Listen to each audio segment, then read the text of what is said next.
we've found our way down to Murren, which is one of the larger of the automobile-free villages of the Bernese Oberland Mountains. No cars allowed here, just Swiss chalets and pedestrians, and you'll see some little electric vehicles. They're quiet, they don't pollute, and they don't bother the pedestrian at all, but it's a way of moving things around. After all, this is a working village. They're a farming village. They've got to supply food for the restaurants for the tourists, and that's what we're looking for. We're out to find some lunch, and there are some choices you can make in Murren. Several little hotels. You can spend the night here very easily. There's guest houses as well. In the colder half of the year, it's a tremendous ski resort, while in the summertime, Murren offers a lot of different recreational possibilities, including hiking. It's on a narrow ledge high above the cliffs overlooking Lauterbrunnen Valley. The elevation is about 5,400 feet, so it's not so high that you're going to feel any breathing difficulties, but it's high enough that you're going to be cool and pleasant all summer long. And if you like to hike, there's a number of different routes ranging from the elementary all the way up to the advanced. There's excellent hiking in both directions. You can head north towards Sulz and the Lauterbrunnen, and you get spectacular views of the Eiger Mountain straight across the valley. From Murren, you can see all three mountains, the Munk, Eiger, and Jungfrau, at the backbone of the Bernese Oberland. And you can sit on a terrace and then just have lunch and enjoy the view without doing any hiking at all. A way of combining various pleasures. My wife June and I very much enjoyed this refreshing midday meal with a view. An incredible place to have lunch. We're in Murren, high in the Alps, looking out on the Jungfrau and Lauterbrunnen Valley. It's like heaven. And the food is delicious.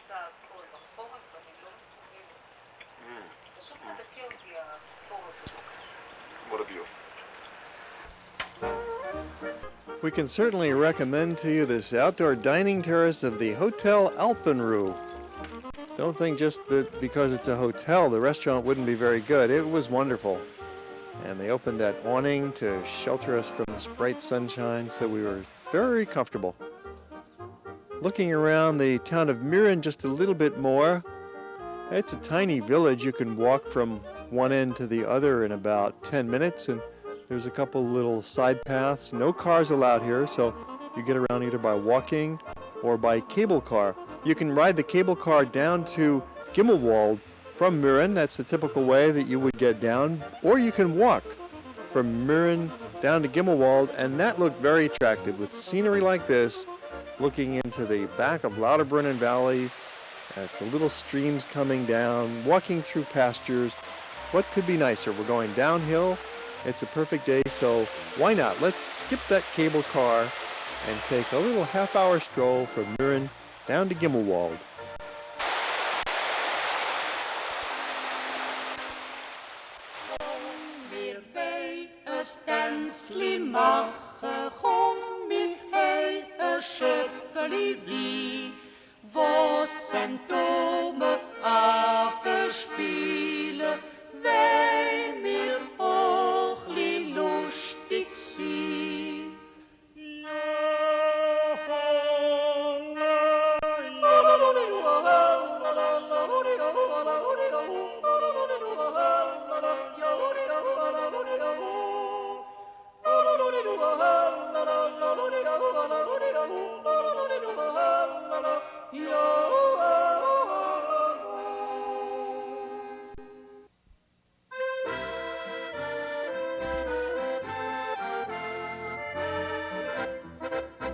There goes the cable car that we skipped. It would have just taken us a few minutes to get down by cable car, but this half-hour walk was far more rewarding. It might look like Switzerland is a farming country that's filled with green spaces and very little population, but in reality, it's an industrial nation. Only 7% of the people work in agriculture, and it's got a population density much higher than that of the United States. And yet it is also a farming country. Milk, chocolate, and cheese are three of their main products. But of course, the main crop in Switzerland is tourism. Gimmelwald is a tiny little village halfway down the slopes, and you could spend a night here. There's a number of small guest houses and lovely hiking trails. You could stay here for a week if you want a quiet and rustic retreat. But we're just passing through Gimmelwald and spending 15 minutes just having a quick look around. And this is enough walking for now. It's time to catch the cable car for the final leg down to the bottom of the valley. You could keep walking, certainly. There's a lovely trail that would bring you all the way down. And at just another hour's walk, you'd be on the valley bottom. But we've already got our lift ticket. No extra charge for the route down, so we're climbing on board these nicely coordinated cable cars for the final leg from Gimmelwald down to Stechelback. Reminder that these cable cars are for the local people too. It's the lifeblood of the community. It hauls freight. It brings their motor scooters up and down. They don't allow cars, but apparently you can have a moped up here on the hill. And now just enjoy these astonishing sights of this final vertical drop as we enter into the back of Lauterbrunnen Valley.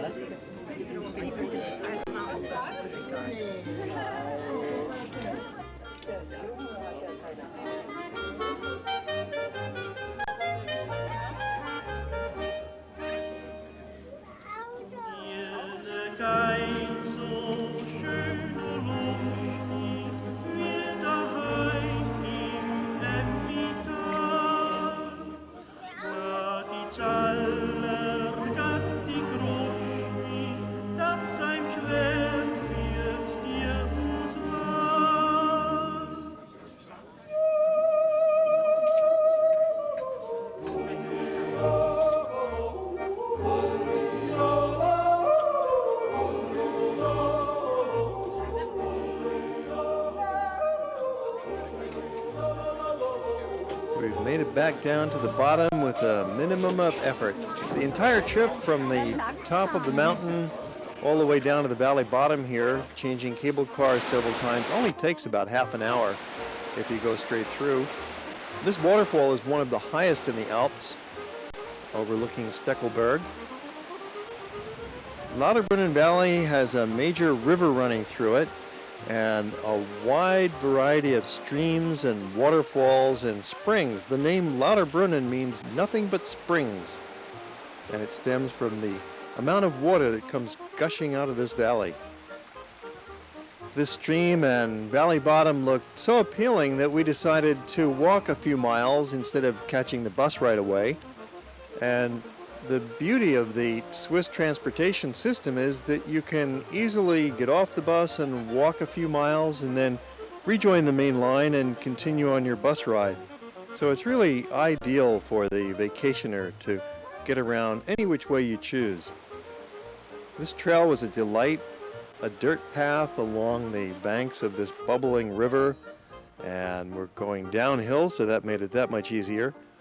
Passing the rural farmlands of the valley, dairy farming, the most important of the agricultural activities of the country. From Stechelback, we're heading down the valley to get back to the little village of Lauterbrunnen. But if you are a serious hiker, you could head further up into the valley, into the upper end of the valley, and there you'd find several different trails.